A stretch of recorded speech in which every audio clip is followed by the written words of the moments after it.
네, 한 주를 마무리하는 금요일입니다. 금요일은 이분과 함께하면서 잠금 해제 더욱더 걱정 없이 풀어나가고 있죠. 유영화 KB증권 프라임클럽 과장님과 함께합니다. 과장님 어서 오세요. 안녕하십니까? 네, 과장님과 잠시 후에 종목 이야기 조금 더 자세하게 나눠보기로 하겠고요. 시장 분위기 어떤지 먼님에 살펴보고 오겠습니다. 네, 오늘 전반적으로 반도체와 2차 전지 좀 투톱이 부진한 흐름 나타내고 있습니다. 특히 SK하이닉스가 낙폭을 2%대에서 더 회복을 하지 못하고 있는 듯한 분위기고요. 그래도 소부장적 분위기는 개장 직후보다는 좀 나아지고 있는 듯한 모습이 감지가 되고 있습니다. 2차 전지 섹터는 테슬라가 또 미국에서 전기 트럭이 불탔다라는 소식 들려오고 있죠. 에코프로비엠이 3.15% 약세, LNF도 2.14% 약세 속에서 엔캠이 유일하게 0.5%가량 강세 띄고 있습니다.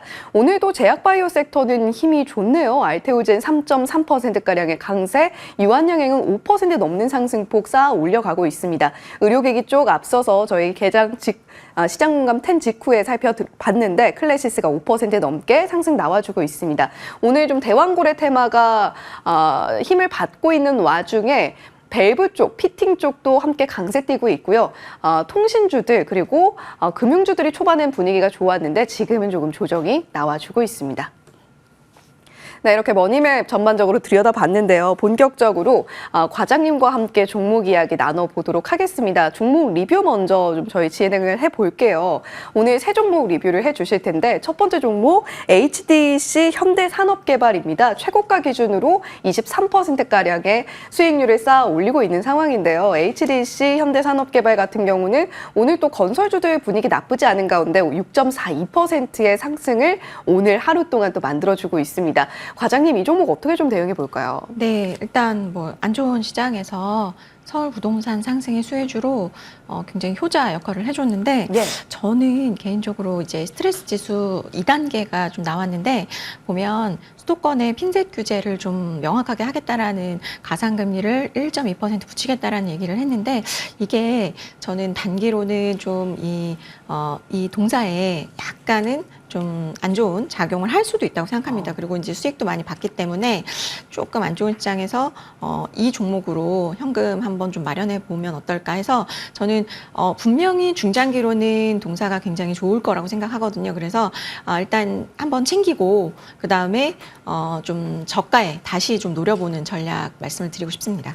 네, HDC 현대산업개발 장이 좀 어려웠죠. 그런데 그런 와중에서도 최고가 기준으로 23%의 수익을 챙겨드렸고 또 무엇보다 오늘도 6%대 상승이 나와주고 있습니다.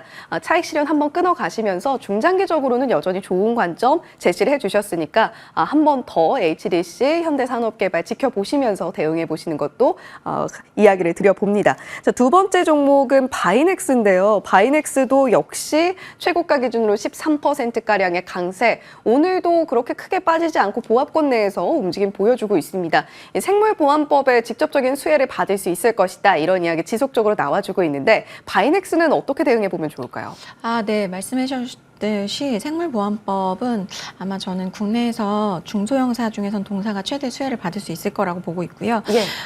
우시바이오로직스가 어제 10% 하락을 했습니다. 그 반사 수혜는 우리나라가 지금 어제도 뭐 4% 상승하면서 좀 보고 있는데 어쨌든 지금 그 글로벌 고객사들은 생물보안법을 좀 회피를 하고 그다음에 연구소와 좀 지리적 이점을 가지고 갈 수 있는 그 대안이 되는 CDMO로 국내 뭐 삼바라든지 셀트리온 그다음에 이제 바이닉스 같은 것들이 선택지가 될 수 있다라고 생각하는데요. 결국 이제 실제로 글로벌 고객사의 선택을 받기 위해서는 굉장히 중요한 이 세 가지가 있다고 생각을 하는데 뭐 CGMP라든지 아니면은 인증을 획득했다라든지 아니면 글로벌 대형 고객사를 확보했는지 그다음에 상업 생산의 경험이 있는지에 대해서 아마 레퍼런스 체크를 할 텐데 아마 동사가 아시아 쪽의 중소 CDMO 중에서는 유일하게 이 세 가지를 모두 좀 부합하는 종목이기 때문에 뭐 아마 선택지로 받기에 손색이 없다라고 보여지고요. 그래서 뭐 홀딩 말씀드리겠습니다. 네, 바이넥스 홀딩 관점 제시를 해주셨습니다. 이제 스티팜 같은 종목들을 통해서 미국 생물보안법의 직접적인 수혜 종목들이 부각이 되고 있는 와중에 바이넥스 홀딩 하시면서 조금 더 수익 더 챙겨가셔도 좋겠다라고 말씀해 주셨고요. 자, 세 번째 리뷰 종목은 바로 뷰노입니다. 이 종목은 지금 현재 어떻게 대응해 가면 좋을까요? 뷰노도 일단 뭐 홀딩 말씀드릴게요. 일단 딥카스가 2분기 실적이 매출이 YOY로 190% 성장한 호실적 나왔고요. 3분기, 4분기에는 적자가 줄어들면서 4분기에는 BP 달성하는 데 있어서 기여할 수 있을 것 같고요. 회사가 추구하는 일단 3분기의 영업손실 감소, 그리고 4분기에 전 4분기의 BP 기록을 위한 방향성은 여전히 지속되고 있다라고 보여지고, 일단 국내는 계속해서 사업이 이제 QOQ로 성장하는 부분들을 체크하시면 될 것 같고, 올해 딥카스의 미국 FDA 승인에 대한 모멘텀 아마 지금 시장에서는 계속 바라보고 있고, 또 지금 어쨌든 시기적으로 의료 AI라든지 이런 제약바이오 쪽에서의 뭔가 흐름들이 계속 좀 주도주 역할을 해주고 있기 때문에 아마 당분간은 좀 지속되지 않을까, 홀딩 말씀드리겠습니다. 네, 지수가 이번 한 주 동안 좀 지지부진한 흐름을 보여줬죠. 이럴 때일수록 수급이 어느 쪽으로 몰리느냐 이 부분에 집중을 해보시면서 의료, 바이오, 특히 의료 AI 쪽 영위하고 있는 뷰노 같은 기업들 주시를 계속해서 해봐야겠다라는 관점 제시를 해주셨습니다. 자, 그렇다면 환율에 대한 이야기를 좀 해봐야 될 것 같아요. 최근에 대선 때문일까요? 환율이 참 요동치고 있는 듯한 흐름을 보여주고 있고 예측도 참 어려운 국면에 접어들고 있는 것 같습니다. 이런 관점 속에서 전략을 짜간다면 어떤 전략이 유효할까요? 네, 일단 지금 이제 지표로 보실 수 있는 게 저는 이제 원화라고 생각을 하는데요. 달러원 환율에 주목을 좀 해보셔야 될 것 같습니다. 왜냐면 지금 이제 우리가 그동안에는 금리 인상 그리고 유지의 그 경로에 있었고, 지금은 금리 인하의 시기로 전환이 되는 국면이고요. 그 다음에 이제 경기가 미국 쪽이 좀 좋지 않은 부분들이 체크가 되고 있기 때문에 저는 이 달러원 환율이 뭔가 기조 변경이 될 수 있다라는 부분들, 요거를 좀 모니터링을 하셔야 되고, 이걸 왜 모니터링을 해야 되냐면 우리가 상반기에 좋게 봤던, 저도 계속 말씀을 드렸던 것이 그냥 조정 시에는 수출주만 보시면 된다. 그걸 계속 강조를 드렸었는데 이제는 조금 만약에 달러원 환율이 이런 기조로 간다면, 강세로 간다면 아마 이제 수출주에게는 상대적으로 매력도가 좀 떨어질 수 있습니다. 왜냐하면 뭐 일단 1,350원을 지금 갭으로 깨고 내려온 상황이기 때문에 만약에 저 갭을 돌파하지 못하고 계속 좀 강세 쪽으로 간다라고 했을 때는 수출주에게는 이제 마진에서 약간은 좀 지금의 시장의 컨센보다 좀 못 미치는 마진이 나올 가능성도 있고요. 그래서 저는 뭐 일단 하반기, 그리고 그러니까 만약에 이제 강세가 좀 유지가 된다면 원화가 수출주보다는 내수 쪽에 좀 관심이 필요한데, 뭐 어쨌든 7월 이후에 원화 강세로 좀 전환이 되는 국면에서 지금 뭐 금융이라든지 유틸리티, 그다음에 뭐 통신, 헬스케어, 지금 내수주 중에서 뭐 일단 신고가 가는 종목들이 굉장히 많이 나오고 있거든요. 예. 근데 이제 그런 종목, 예를 들어 뭐 SK텔레콤이라든지 KTNG 같은 거는 개인 투자자분들이 관심이 사실 없어요. 근데 그런 것들이 지금 되고 있다라는 것이 좀 주목을 하실 부분이 아닌가. 그래서 시장의 스타일을 변화시킬 수 있는 이슈이고, 환율은 그렇기 때문에 좀 잘 모니터링 해보셔야 된다 말씀드리겠습니다. 네, 시장의 분위기를 잘 읽는 것이 상당히 중요할 텐데 달러원 환율이 그러한 분위기의 변화를 주도를 할 수 있을 것으로 본다라고 이야기를 해주셨습니다. 그에 맞는 전략 수정이 필요하겠고요. 기존의 수출주를 굉장히 좋게 보셨다면 달러원 환율의 흐름에 따라서 우리가 전략 수정을 꼼꼼하게 세심하게 할 필요가 있다라고 이야기를 해주셨습니다. 그런 관점에서 유영호 과장님과 함께하는 시간마다 저희가 특별하게 점검을 해보는 것이 바로 사모펀드 연기금의 수급이 어디로 이동하고 있느냐 이 부분입니다. 이번에 최근 오영업일의 사모펀드 매수 강도 상위 20종목 들여다봤을 때 유영호 과장님과 방금 또 리뷰를 하고 앞으로도 계속 좋은 관점으로 보자라고 이야기해 주셨던 바이넥스 자리하고 있고요. 그뿐만이 아니라 생물보안법의 또 다른 수혜주로 분류가 되고 있는 ST팜도 리스트업되어 있습니다. 진매트릭스 역시 바이오 섹터 내에서 지켜볼 만하고요. 2분기 호실적을 기록한 종목들, 한국화장품제조, 윌덱스, TNL 같은 종목들 함께 자리를 하고 있습니다. 과장님과 함께 구체적으로 이런 수급의 이동을 좀 짚어보면 좋을 것 같은데요. 최근에 연기금 매수 강도 상위 20종목 안에 보톡스 종목들이 좀 많이 보여지고 있습니다. 대표적으로 메디톡스, 대웅제약 같은 종목들이네요. 네, 일단 그 섹터 자체가 뭐 이제 상승하는 시장에서 제약바이오가 주도 섹터 역할을 해주고 있다는 말씀을 드렸는데요. 그 중에서도 2분기 실적 발표가 되면서 의외의 서프라이즈를 낸 쪽이 톡신이거든요. 그러니까 지금 뭐 대형사, 파마리서치, 휴젤, 메디톡스, 대웅제약 모두 다 컨센을 크게 상회하는 호실적이 나왔어요. 그러니까 시장이 관심이 크게 없던 쪽에서의 반영이 되지 않은 상태에서 서프라이즈가 나왔기 때문에 빈집을 좀 빠르게 채우는 수급이 나왔고요. 일단 섹터 내 전 종목이 시장 예상치를 크게 상회했다라는 것이 저는 특징적인 것 같고요. 섹터의 어떤 그 성장률을 보면 YOY로 42%입니다. 종목이 아니라. 그래서 일단 비용 통제라든지 수익성 증가가 있었기 때문에 3분기 그리고 4분기에도 좀 긍정적이고 휴젤 같은 경우는 사실 이제 미국의 승인도 기다리고 있기 때문에 좀 긍정적인 부분이고요. 저는 이제 구조적인 성장을 좀 보셔야 될 것 같은데 지금 비만 치료제 일라일리가 굉장히 서프라이즈한 실적을 냈다라는 걸 아실 겁니다. 그리고 뭐 노보노도 실적이 좀 부진하긴 했지만 그래도 지금 비만 치료제는 전 세계 글로벌에서 대세가 되어가고 있는데요. 이 어떤 이 비만 치료제에 저는 수혜 섹터라고 보고 있거든요. 보톡스와 필러가 보시면 이 오젬픽이라는 비만 치료제를 맞고 나서 전과 후를 비교한 얼굴인데요. 페임. 네, 그러니까 급격하게 이제 살이 빠지다 보니까 페임과 가슴이 주름, 아프죠, 왜? 네, 뭐 흘러내리고 이제 그런 부분들이 있는데 이 비만 치료제를 주요 타겟으로 하는 고객군이 나이가 보면 46세 이상이거든요. 근데 이제 톡신이라든지 필러 같은 경우도 마찬가지의 연령대가 주요 타겟입니다. 그래서 저는 함께 동반 성장할 수 있는 구조적인 지금 위치에 좀 와 있다. 그래서 어떤 이런 문제의 솔루션으로 이런 성형, 미용 이런 쪽이 좀 뜰 수 있다. 좀 주목을 해보셔야 된다라고 보고 있습니다.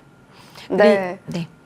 자, 이렇게 비만 치료제와 함께 우리가 지켜볼 만한 부분이 바로 이 리프팅과 관련된 톡신 종목들, 게다가 실적도 굉장히 잘 나왔다, 전 종목이 잘 나왔다라는 점에 주목을 해볼 필요가 있겠다라고 말씀을 해주셨습니다. 저희 2분기 실적 어닝 서프라이즈를 기록한 종목 중에 STX 엔진도 좀 주목해 볼 만한 것 같아요. 네, 이제 이 회사는 사업 부문이 이제 특수 그리고 이제 민수 두 가지인데 둘 다 너무 잘 나왔어요. 네. 그래서 이제 뭐 아마 상한가 가기도 했었는데 지금은 약간 좀 뭐 매물소하고 있는데 여전히 밸류에이션 좀 싸다라고 보고 있고요. 일단 작년에 하나에어로스페이스와 K9 자주포 쪽에서 엔진 관련 수주로 인해서 신규 수주가 좀 증가를 했고 그 다음에 그 폴란드 수출 본격화로 인해서 매출의 증가폭이 커지면서 실적이 상당히 좋아지고 있다. 그리고 민수 부분에서도 뭐 육상 발전용 디젤 엔진이라든지 부품 같은 것들이 매출이 증가되는 기조를 보여주고 있기 때문에 뭐 일단 밸류에이션도 저렴하고 단기로 많이 올라왔기 때문에 좀 눌림목에서 아마 기관들은 다시 한번 좀 관심을 가질 수 있지 않나라는 생각입니다. 네, STX 엔진 기관들도 관심을 가질 것으로 보인다. 밸류에이션도 상당히 매력적이다. 눌림목에 한번 공략해보면 좋겠다라고 말씀을 해주셨습니다. 자, 그렇다면 오늘 잠금 해제 종목들 어떤 것들이 있는지 바로 만나보겠습니다. 첫 번째 종목 엠로입니다. 그런데 키워드가 상당히 자극적이면서 이목을 끄네요. 적수가 없다. 키워드 바로 열어보겠습니다. 엠로의 첫 번째 포인트 국내 1위입니다. 1위는 항상 우리의 구미를 당기죠. 어떤 것의 1위인가요? 네, 그 공급망 기업들이 이제 공급망을 관리하는 데 있어서 그걸 사람이 하면은 아무래도 좀 비효율적이니까요. 네. 소프트웨어로 이제 관리를 해서 솔루션을 납품하는 기업이고요. 동사의 이제 주요 사업 영역은 SRM이라는 거고, 기업의 구매의 어떤 좀 투명성 이런 것들, 그다음 비용 절감 이런 것들이기 때문에 좀 기업 쪽에서는 계속해서 이제 적용이 확대되어 가는 상황이고요. 지금 엠노의 이 솔루션은 구매 전 영역을 지금 커버를 하고 있기 때문에 좀 회사에서 좀 선호를 하고 있고, 그래서 이제 국내 1위를 달성을 하고 있는 상황이고요. 그리고 최근에는 AI 뭐 이제 AI라고 해가지고 네. 뭐 대형 언어 이런 쪽까지는 아니지만 그래도 나름의 이제 AI 기능들을 다수 포함을 해서 좀 효율적으로 좀 가져가고 있는 상황이고 뭐 해외 시장 진출도 지금 이제 STS와 함께 손잡고 진행을 하고 있기 때문에 계속 좀 이쪽 기대를 해볼 수 있을 것 같습니다. 네. 엠로의 첫 번째 키워드 국내 1위인데요. 두 번째 키워드 바로 열어보겠습니다. 국내에서 상당히 선호도가 높은 서비스를 영위를 하고 있는 엠로인데 국내 1위인 만큼 실적도 좋게 나왔을 것 같아요. 네, 실적 잘 나왔고요. 지난 5월에 국내 최대 기업으로부터 한 500억 가량의 수주를 받았고 이런 부분들이 지금 2분기부터 바로 프로젝트 매출이 인식되기 시작해서 긍정적으로 실적 나왔습니다. 아마 4분기, 25년 4분기까지 7개분기 동안 매출 탑라인은 계속 성장할 것으로 판단이 되고요. 아직 이제 그 글로벌 수주가 본격 본격화되지 않았음에도 불구하고 월별 수주잔고 추이를 보면 상당히 가파르게 상승하고 있다는 점을 확인하실 수 있을 거예요. 그래서 이런 부분들이 사실 그 비용단이 뭐 인력이라든지 이런 부분들이 좀 있었는데도 불구하고 수익성은 계속 좋아지고 있기 때문에 상당히 그 펀더멘탈적으로 좀 매력적으로 지금 많이 빠져 있기도 하고 모멘텀이 좀 있을 수 있지 않나라는 생각입니다. 네. 엠로의 여러 가지 매력들 들어봤습니다. 실적도 개선세 보여주면서 글로벌적인 매출도 기대해 볼 만하고 실적의 성장세를 볼 때 밸류에이션도 상당히 매력적인 구간이다라고 이야기해 주셨고요. 자, 두 번째 잠금 해제 종목으로 바로 이어가겠습니다. 이번 종목은 바로 삼성증권인데요. 금리 인하 수혜주가 과연 어떤 종목이 있을 것이냐. 이제 파월 회장의 발언을 대기하는 와중에 시장의 관심도가 상당히 높은 상황입니다. 첫 번째 키워드 바로 열어볼게요. 삼성증권의 첫 번째 키워드는 역시 금리 인하입니다. 금리 인하와 관련해서 삼성증권이 수혜주가 될 수 있는 이유 뭘까요? 제가 앞에 업데이트 그 AS 드렸던 종목 HD 현상계라든지 그다음에 뭐 바이넥스, 뷰노 저는 다 금리 인하의 수혜주에 포커스를 맞추었었거든요. 네. 그러니까 그쪽에서 그러면 수익이 낮다라는 얘기니까 지금까지는 뭐 금리 인상 기조로 글로벌 증시가 뭔가 변경이 되지 않는 이상은 금리 인하 쪽으로 좀 보실 필요가 있을 것 같고 그동안에는 뭐 바이오라든지 이런 쪽을 말씀을 드렸는데요. 증권 쪽도 저는 금리 인하 수혜주라고 보고 있고 그리고 이제 그 금융업 같은 경우는 이제 밸류업의 수혜주이기도 하잖아요. 일단 그 하반기에도 금융주 쪽의 환경은 상당히 긍정적입니다. IB 영업이 재개되면서 수익성이 좀 개선이 될 수 있을 것 같고요. 밸류업에 동참하고 있는 증권사들이 좀 늘어나고 있기 때문에 업종지수 자체가 좀 긍정적일 수 있고 또 하반기에는 ETF라든지 펀드 같은 것들의 기계적인 수급이 또 유입될 수 있다는 점 좀 참고를 하시면 좋을 것 같고 현장계에서 비롯된 똑같은 아이디어인데 결국 이제 지금 중단되었던 부동산 사업들이 다시 재개될 뭐 지금 당장은 아니지만 네. 그런 부분들도 결국 증권사의 수익성에 좀 개선이 될 수 있는 부분이 있다라고 보시면 좋을 것 같습니다. 네, 금리 인하 수혜주로서 삼성증권의 매력이 상당히 높은 상황, 밸류업 프로그램도 앞두고 있으면서 이러한 수혜를 누릴 수 있는 가능성에 대해서 언급을 해주셨습니다. 두 번째 포인트 바로 빠르게 짚어볼게요. 주주환원인데요. 이 단어는 참 주주들의 가슴을 뛰게 하는 단어인 것 같습니다. 네, 뭐 이제 설레진 않아요. 왜냐면 뭐 이게 막 나와가지고 뭐 드라마틱하게 뭔가가 보여지는 거 없었기 때문에. 네. 근데 그럼에도 불구하고 중장기 지금 주주환원 정책을 아직 발표를 안 했어요. 그래서 동사의 기대감은 남아있다라는 생각이고요. 아마 발표 시점은 11월 정도로 예상이 됩니다. 그리고 지금 주주환원 수익률 대비해서 이제 밸류에이션을 따져본다면 증권업 비롯해서 금융업 전반이 여전히 지금 밸류에이션은 낮습니다. 그리고 2분기도 실적 좋았고 지금 일평균 거래대금은 많이 줄어들었지만 20억 원 상회하는 거래대금이 있고 그리고 앞서 말씀드린 대로 이제 하락한 금리로 인한 트레이딩 수익이 또 발생을 하는 부분들 그리고 IB 딜에 대한 증가, 개선 이런 부분들이 결국 금리 인하의 증권주의 수혜가 될 수 있다 말씀을 드릴 수 있을 것 같습니다. 네, 금리 인하 수혜주라는 큰 힌트를 제공을 해주신 유영호 과장님이셨는데요. 그 안에서 살펴볼 종목들 오늘 꼼꼼하게 잠금 해제 시간을 통해서 들여다봤습니다. 지금까지 KB증권 프라임클럽 유영호 과장님과 함께 이야기 나눠봤습니다. 오늘 말씀 고맙습니다. 네, 감사합니다.